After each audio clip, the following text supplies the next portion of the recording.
On the subject of a perception of inequality, as I would think about it, I guess I would suggest that it's not so much about perception as it is definition. And it gets complicated just because there's the distinction between subjective thinking and objective thinking again gets in our way. As human beings, we are so motivated by nepotism and nationalism and all that racism. We're biologically almost naturally oriented to be classist or groupist in how we perceive the world. It's always this us versus them. I mean, that was probably important to our survival. The tribal thing can be still seen in the Middle East and other places. People, it's just part of the mechanism of evolution once you become a society and dependent on that. But it all filters down to the same thing, is that again it's the obligation is to try to discipline our intelligence against that subjective bias. And I would agree that equality is an ideal, it's a nice principle, but there's no point in sitting around singing kumbaya and pretending that there aren't obstacles or impediments or even real issues that divide us and separate us. My argument would be that instead of trying to define that equality, we can certainly define inequality. We can certainly define the negative. We can certainly define the corruptions that shouldn't be part of the definition, especially for a society. I mean, nepotism and love for your family is good social policy, maybe. I mean, good family policy, but it's not good social policy. We've got to discipline ourselves against our personal biases, and that's just logical. I mean, that's just it's a first logical step, is to accept that there's a flaw in the way we think, and that we have to be careful not to let that error invade our thinking.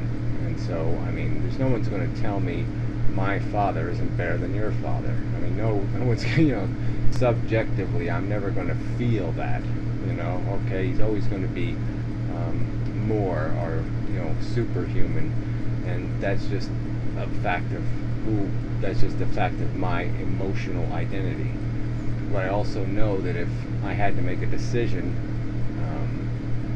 in a social context or in an objective context, that I can discipline myself against that prejudice. I can do it. That's what intelligence allows us to do. Is it allows us to discipline ourselves against our emotions and to act intelligently and not like stupid, ignorant, dumb animals.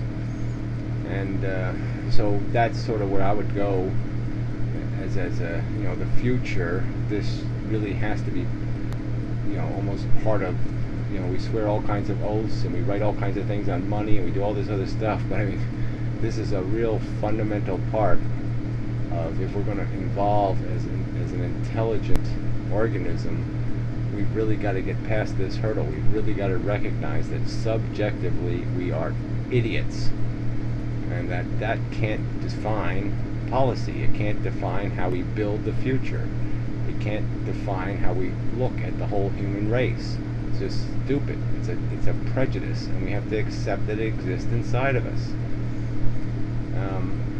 So that's, and it's a huge, I know it's a huge obstacle, because as soon as you tell people that they can't live their biases, they'll come up with all kinds of excuses to defend their superiority, or why acting on their personal prejudice makes sense. It's almost some sort of blue blood argument. They'll our family has superior genetics, and that's why I'm allowed to love my family more, or some other kind of crap. And but we can't let that happen. We can't, we're just not going to go anywhere if we don't find a way to discipline ourselves as a society, as a culture, against that influence. And so, yeah, the hell with this nationalism crap, the hell with statism. Look at the way how even the United States, you got these 50 states, competing with each other to screw each other up. Let's see if we can undercut the state next to us in terms of the incentives we give businesses, so businesses will move it over here.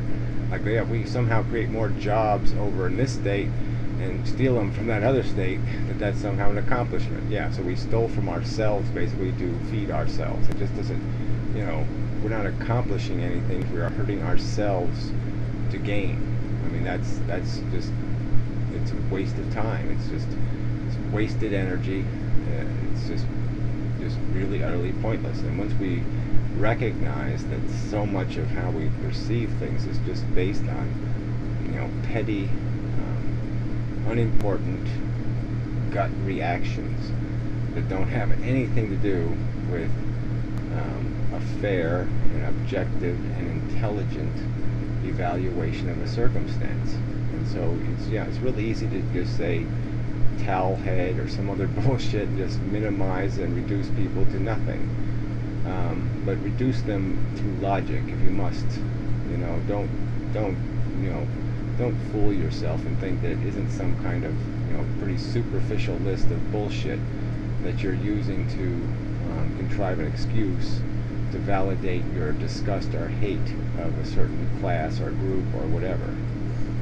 Because it is all, it's emotional rubbish and baggage, and it's something for us to overcome.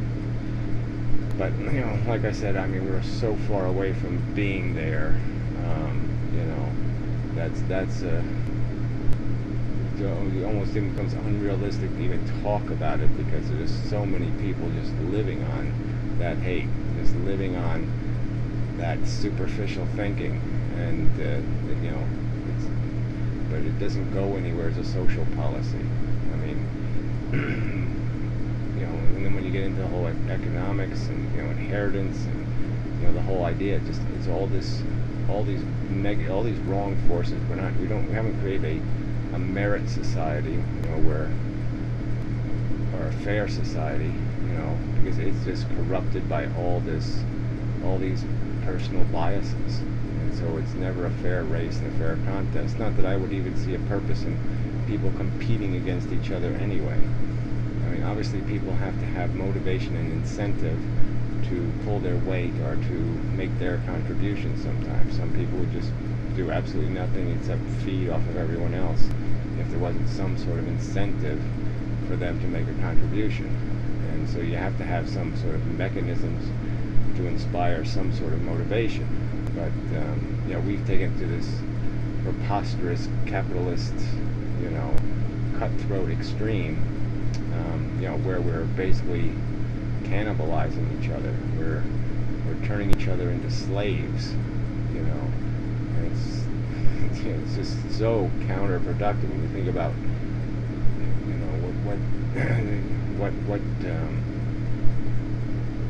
what's the elite of our society, if you want to call them that, what they cost to maintain in terms of the human discomfort and indignity that must be endured.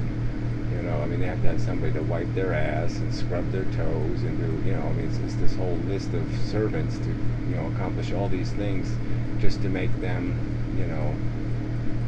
socially dysfunctional, not necessarily happy consumers. I mean, they're just mass consumers. So anyway, I won't get into all economics. Good video, and this is part of the equation. Is how do we think about these things, and what part of our brain do we use to do the thinking?